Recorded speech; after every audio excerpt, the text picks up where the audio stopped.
Welcome to Wickerson Studios. I've been putting this off for a little while and maybe a little too long to jump into the subdivision, but since I was kind of working backwards here and I got into meshes after some intersections, I thought, well, I'll give it a try. And quite honestly, I'm hooked. I haven't watched any videos, haven't watched any tutorials. I just knew that it was here, and I wrote a little script here from scratch, and all I did was just go into here and grab each of the six nodes and say, okay, how can I apply them? So um, let's try and see what happened from mesh from subdivision from mesh. So just going back and forth, creating a multi-line pipe, which is what I ended with here. That's really the form that is just outstanding. I mean, I'm going to take off the turntable and put it over to wireframe and show you exactly what's going on here, and it's just solving everything perfectly for you. I I don't think anybody's going to be working static in Rhino ever again with this beautiful form making tool. Just absolutely incredible. The next one is this, which is subdivision fuse. So I did that, and I produced the basically the edges. Let's take this off. Sorry. Let's hide this little form for a second. Basically the edges and the curves, and then you end up with the tag of smooth interior, and you end up with the text, which is listing the ID, which I thought was going to be a GUID. I guess I just don't know what's going on there. But what a gorgeous form of curves in here, and you don't have to go through a variable pipe.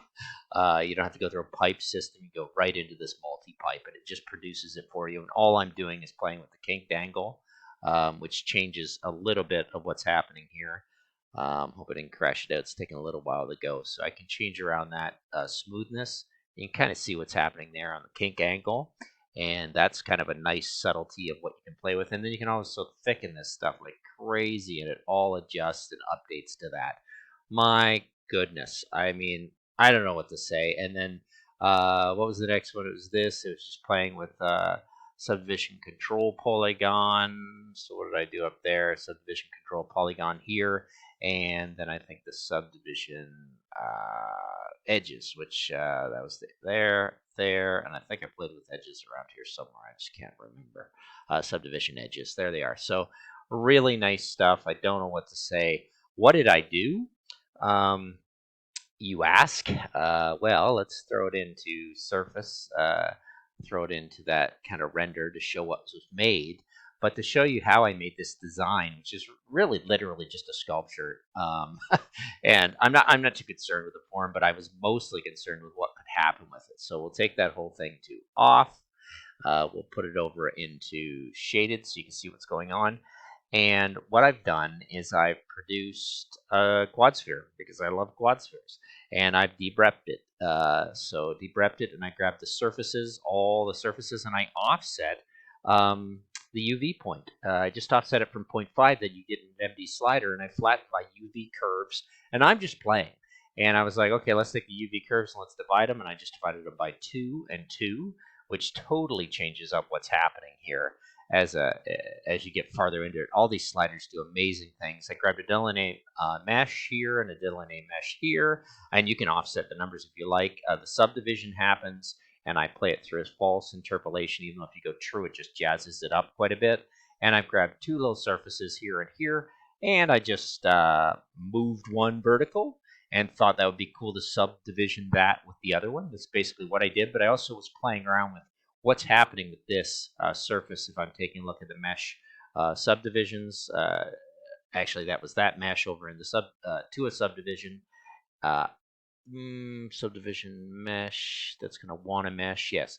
And subdivision here is going to produce this one. So you have produce a mesh and produce this mesh.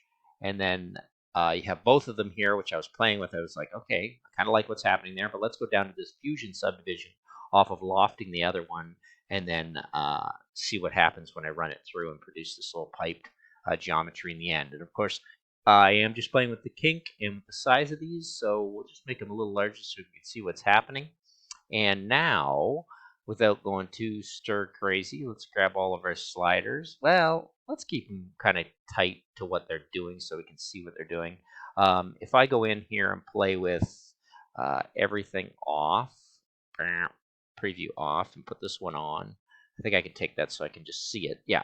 And now I can just go in and play with the smoothing factor. You see that you get this kind of wonderful way to play with this shape and change your sculpture, but it's just solving so much for you as a subdivision tool. I don't know what to say. I mean, it's just a simple little quad sphere playing off of and lofting and turning it. So we'll leave it at 10. The Boolean union is like, I think it's like B minus A minus B, then a union, and then I can't remember. It's an enumerated union, and then intersection is 1. So that's what I'm playing with, and I like the B minus A. Basically, I can loft and drop, raise and lower that geometry, and you can see it kind of funks out in little areas where it starts to touch each other as a mesh, but otherwise they still can produce a pretty nice form that if I go back over here, I still am producing one subdivision. So let's just keep a little panel on here and make sure the sector is producing a closed subdivision with so many faces. Look at that. 2,953 faces perfectly figured out by this subdivision tool. So it's like a great plugin that's been brought right into vanilla Grasshopper. Pretty excited with that. The interpolate is going to jazz it up, but I think it's going to cancel it out. That's probably a distance problem, but I could be wrong. Let me leave that one there. I'll have to find out what's going on with that one. The creases and corners really are just 1, 2. That's all that I really can make work there. So I've got to figure a little bit more about that. The subdivisions are here, which not all work. My 2 subdivisions work, but then we've got one jazzy thing happening here. And once again, things are funking out a little bit. What was it at? 4? Even number. I'll set it back to 2 because it was running at 2, and I like that shape that I made. It looks like there's a little bit of funk and jazz here that I'm not happy with, so I have to play with that. And then also this kind of offsetting of the Boolean to get different forms. So you kind of got to play around.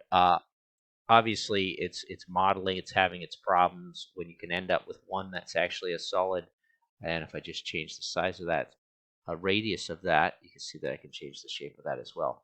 And I've ended up producing this strange kind of collar. I'm not sure I like that little jazzy thing that's happening on the corner there. But now that I played with it and messed it up, I still have the closed subdivision. I'm okay to do it. I will leave Grasshopper here and bring back my visual of what I actually created, which is this strange kind of piped, awkward shoulder head lamp wire model.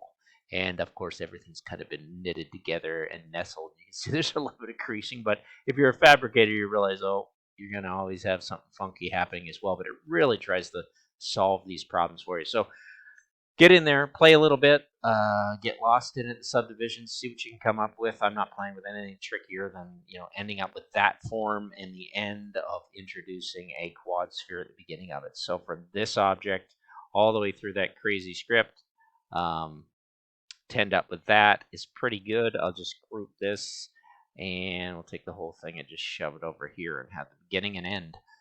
So from quad sphere to that, pretty nice. And I just want to probably keep that model that I'm pretty happy with. And thanks again for watching. Maybe I'll just throw this back into here and put it back onto rendered. Show you it was a nice little object. Yeah.